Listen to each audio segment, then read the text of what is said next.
दोस्तों आज के इस वीडियो में हम कक्षा 9वीं अर्धवार्षिक परीक्षा 2021-22 के लिए सामाजिक विज्ञान के पेपर का सलूशन लेकर आ चुके हैं। दोस्तों इसमें हम 2021-22 के बोर्ड में आने वाले पेपर का सलूशन देखने वाले हैं। दोस्तों इसमें हम प्रश्न क्रमांक 1 से लेकर के सभी प्रश्नों का एक एक करके सलूशन देखेंगे, जिनको आप याद करके बोर्ड में सभी प्रश्नों को अच्छे से सही कर सकते हैं। दोस्तों और ये प्रश्न आपके लिए बहुत ही इंपॉर्टेंट है, जो कि बोर्ड परीक्षा में आने वाले हैं। दोस्तों तो चलिए दोस्तों एक एक करके सभी प्रश्नों को देख लेते हैं। तो दोस्तों हमारा जो पहला प्रश्न क्रमांक है, चलिए इसको देखते हैं। तो दोस्तों यहाँ पे देखिए हमारा जो पहला प्रश्न है वह है बहुविकल्पी प्रश्न, यानी कि सही विकल्प को चुनिए। तो यहाँ पे हमको बताना है कौन सा विकल्प सही है।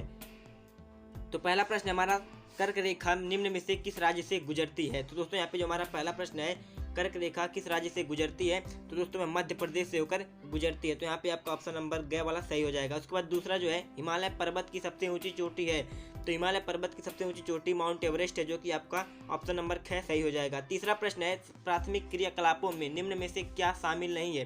तो प्राथमिक क्रियाकलापों में जो कि संचार है आपका शामिल नहीं होता है, क्योंकि यह तृतीय के क्रियाकलाप में शामिल होता है। तो यहाँ पे आपका घ वाला सही हो जाएगा।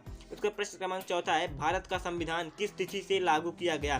तो भारत का संविधान 1 जनवरी 1950 से लागू किया गया। तो आपका ऑप्शन नंबर घ वाला सही हो जाएगा। उसके बाद दोस्तों आपका प्रश्न क्रमांक 5 आता है वाटरलू में नेपोलियन की हार किस सन में हुई थी। तो दोस्तों नेपोलियन की जो हार हुई थी 1815 ईस्वी में हुई थी, यानी कि ऑप्शन नंबर ख वाला इसमें सही हो जाएगा। उसके बाद आपका प्रश्न क्रमांक दूसरा आता है रिक्त स्थानों को भरिए, यानी कि रिक्त स्थानों की पूर्ति करना है। इसमें आपका पहला दिया है फ्रांसीसी क्रांति का प्रारंभ सन डैश डैश डैश में हुआ था, यानी कि फ्रांसीसी क्रांति कब प्रारंभ हुई थी। तो फ्रांसीसी क्रांति 1789 ईस्वी में प्रारंभ हुई थी। यहाँ पे आपका 1789 भरा जाएगा। उसके बाद दूसरा है भारतीय संविधान के निर्माण से संबंधित प्रारूप समिति के अध्यक्ष थे। तो प्रारूप समिति यानी कि ड्राफ्ट कमेटी के तो अध्यक्ष थे और बी आर अम्बेडकर यानी कि भीमराव अम्बेडकर थे। तो यहाँ पे आपका भीमराव अम्बेडकर भरा जाएगा।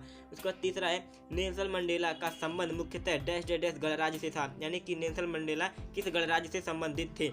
तो नेल्सन मंडेला दोस्तों विक्टोरिया गणराज्य से संबंधित है। यहाँ पे आपका विक्टोरिया भरा जाएगा। उसके बाद चौथा है भारत में हरित क्रांति का जनक डैश डैश डैश को माना जाता है। तो भारत में जो हरित क्रांति के जनक है दोस्तों वह एम स्वामीनाथन है। तो आपको एम स्वामीनाथन भरना है। उसके बाद पांचवा है नर्मदा नदी का उद्गम स्थल डैश डैश डैश है।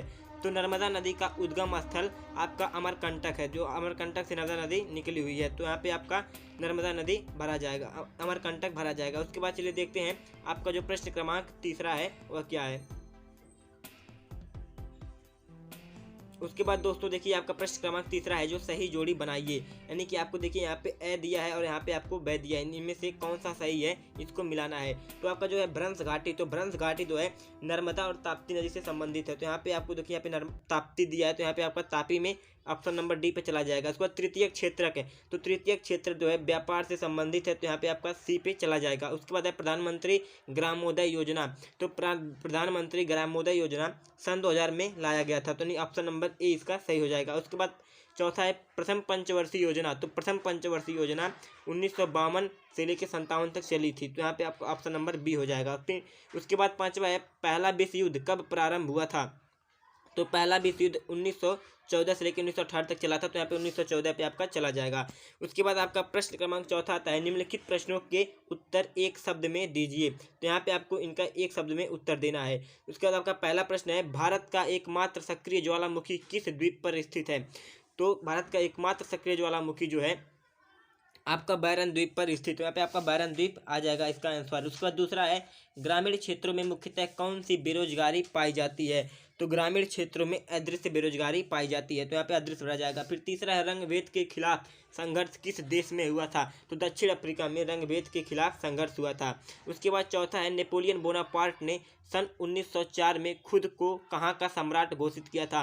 तो फ्रांस का सम्राट घोषित किया था नेपोलियन ने 1904 में खुद को। उसके बाद पांचवा है राष्ट्रीय मानवता मतदाता दिवस किस तिथि को मनाया जाता है। तो राष्ट्रीय मतदाता दिवस आपका 25 जनवरी को मनाया जाता है। तो आपका 25 जनवरी उत्तर हो जाएगा। उसके बाद दोस्तों देखिए आपका प्रश्न क्रमांक 5वां है दास प्रथा क्या है। उसके बाद अथवा करके दिया बास्तिल के पतन से क्या आशय है।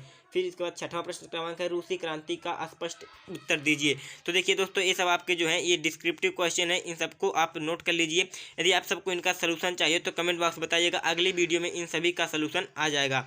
तो दोस्तों इन सब प्रश्नों को आप नोट करके याद कर लीजिएगा। और देखिए आपका प्रश्न क्रमांक 22 तक उत्तर दिया है दोस्तों। तो दोस्तों इस वीडियो में इतना ही, मिलते हैं अगले वीडियो में। वीडियो देखने के लिए धन्यवाद।